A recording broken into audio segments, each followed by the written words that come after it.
Thank you, Chairman. The DoD is under a full-year continuing resolution for the first time in its history, and I think we can all agree that it is extremely damaging for how the department can plan for the long term. So I'll start with the Secretary and then the Commandant and then the Acting CNO. Just a quick yes or no question. Secretary, do you oppose a full-year CR for the Navy and Marine Corps in fiscal year 26? I do oppose it, yes. Commandant? Yes, sir. Yes, sir. Thank you very much. Just to follow up on Chair McConnell's point about the extraordinary parliamentary authorities in reconciliation, traditionally, historically, the things that go in a reconciliation package are the things that can't pass on a bipartisan basis.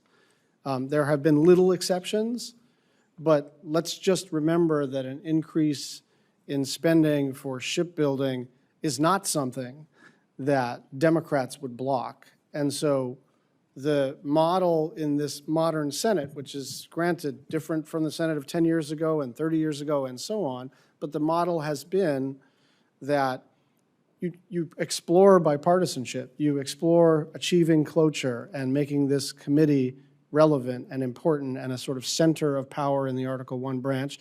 And if you fail, then you have these extraordinary authorities to go elsewhere. But to go elsewhere before you even try to cut a deal with Democrats who are saying, we'd like to cut a deal, may not be the wisest course of action.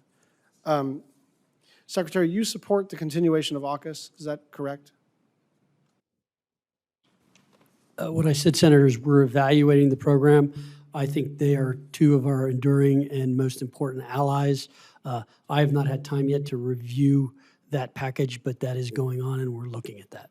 Understanding how it works and your right and obligation to review it is one thing, but you're obviously familiar with the concept. Do you support the continuation of some version of this?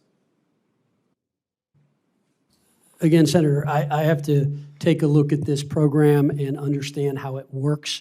As you know, we're challenged in the building of our submarines, so I want to, make sure we can abide by our end of the deal, and I also need to make sure that it's not going to put our forces at a disadvantage. So it's hard for me to answer that construct because I don't understand the construct. I'm not trying to evade it, but should they be great allies and should we be supportive? The answer is yes.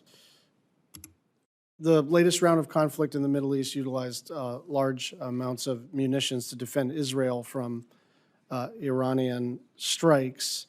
Does the Navy currently have all the SM-3s it needs for global threats? I'll take this. We do, sir, but we are, to your point, using them at an alarming rate. As you know, those are missiles procured by the Missile Defense Agency and then delivered to the Navy for our use, and we are using them quite effectively in the defense of Israel. Just about the Asia-Pacific region, in 24, DoD moved the Abraham Lincoln away from the Indo-Pacific to support operations in the Middle East. Just this month, we moved the USS Nimitz from the Indo-Pacific. And now the Gerald Ford will go to the region. That's 3 carrier strike groups. Can you reassure our allies in the Indo-Pacific that we've got our eye on the ball there? I can tell you, sir, sitting in the tank as the acting chief, that every combatant commander is involved in these decisions and understands what's happening. The benefit of your Navy is we have flexibility. So if the decision is made to change and flex and send a carrier strike group to the Indo-Pacific, we can do that at very short notice, and they're all trained and ready to go.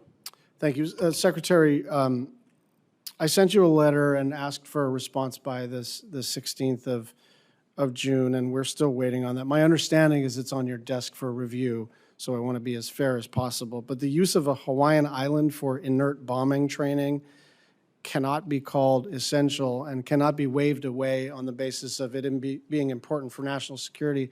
We have many bases and installations in Hawaii, and we support the Department of Defense's presence in Hawaii, but it is not enough to just say this is for national security. And so the congressional delegation from Hawaii and including the governor of Hawaii are essentially asking some very simple questions Among them, have you done an alternatives analysis? Is this the only place that you can conduct a training where you're dropping 500-pound inert bombs? Why are you scaling this up? When do you conduct these activities? Why not CNMI or California or anywhere else? I don't expect you to answer that in the next 4 seconds, but I'd like your quick comments and your commitment to get back to the delegation in writing as soon as possible. I did recently get your letter. Thanks for sending that. And obviously, we spoke on the phone briefly as well. Look, we've been using that range for some time, both us and the Air Force, from what I understand. It is an important range, and I look forward to getting back to you with an appropriate answer and studies we've looked at in terms of others as well. Thank So you. I will come back to you. Thank you.